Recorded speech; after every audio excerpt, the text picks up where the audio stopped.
افلاطون سے کسی نے پوچھا کہ وہ کون سی بات ہے جو سچی بھی ہو تو نہیں کہنی چاہیے۔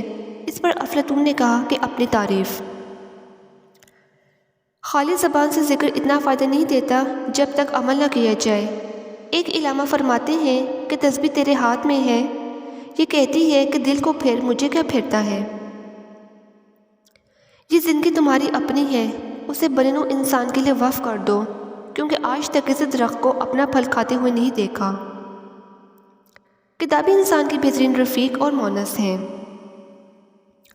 اکثر دیکھا گیا ہے کہ کتابوں کے مطالعے نے انسان کے مستقبل کو بنا دیا ہے۔ ہم دولت سے کتابیں حاصل کر سکتے ہیں، علم نہیں۔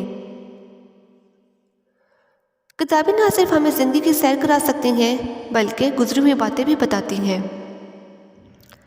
اگر دنیا کی تمام سلطنتوں کے تاج میری کتابوں اور میرے شوق مطالعہ کے عوض میرے پاؤں میں رکھ دیے جائے تو میں سب کو ٹھکرا دوں گا۔ مشہور ادیب سلکٹر لیوس کو ورزش کی عادت نہیں تھی اور وہ ورزش کے نام سے بھاگتا تھا۔ اس نے زندگی میں کبھی بھی ورزش نہیں کی۔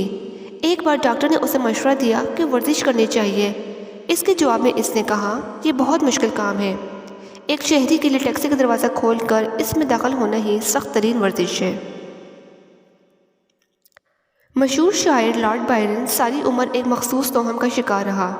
اس کا خیال تھا کہ 36 کا ہندسہ اس کے لیے منحوس ہے۔ یہ بھی ایک اتفاق ہے کہ واقعی وہ اس وقت مرا جب اس کی عمر 36 سال تھی۔ بائرن کی طرح اس کا باپ دادا اور اس کی بیٹی بھی اس وقت فوت ہوئے جب ان کی عمر 36 سال تھی۔ فرانس کا مشہور ناول نگار فلیبر عجیب و غریب شخص تھا۔ اس کے بارے میں مشہور ہے کہ وہ کبھی کبھی صرف ایک لفظ لکھنے کے لیے پورا ایک ہفتہ سوچتا تھا۔ یہ بھی کہا جاتا ہے کہ وہ جملوں میں کامے لگانے کے زمن میں بھی بڑا غور کرتا تھا، مگر سب کو جب کامے لگاتا اکثر شام کو انہیں نکال دیتا تھا۔ ایڈیسن، نیوٹن، آئنسٹائن اور لوئی پاسچر میں یہ بات مشترک تھی کہ چاروں اسکول میں نالائق شاگرد تصور کیے جاتے تھے۔ آئنسٹائن کو استاد نے جماعت سے باہر نکال دیا تھا۔ نیوٹن کی ماں اسے کسان بنانا چاہتی تھی۔ ایڈیسن کی ماں خود استانی تھی اور اسکول سے نکالے جانے کے بعد ایڈیسن کو گھر پر پڑھاتی تھی۔ بیلوہا ہنری نامی خاتون نے بہت سی ایجادات کی، اسی بنا پر انہیں خاتون ایڈیسن کا نام دیا۔ دنیا صرف درجن بھر کے قریب افراد کا بلڈ گروپ AH ہے، جو بہت نایاب ہے۔ بولنے کے مقابلے میں سرگوشی کرنے میں زیادہ صوتی تار کھینچتے ہیں۔ اورنگزیب عالمگیر بادشاہوں میں پہلا بادشاہ تھا جس نے قرآن پاک حفظ کیا۔ ان جیسا عبادت گزار بھی مغلوں کی تاریخ میں کوئی نہیں۔ وہ ہفتے میں 4 روزے رکھتا تھا۔ اس کا مقبرہ بھی دوسرے بادشاہوں کے عظیم الشان مقبروں کے برخلاف سادہ ہے۔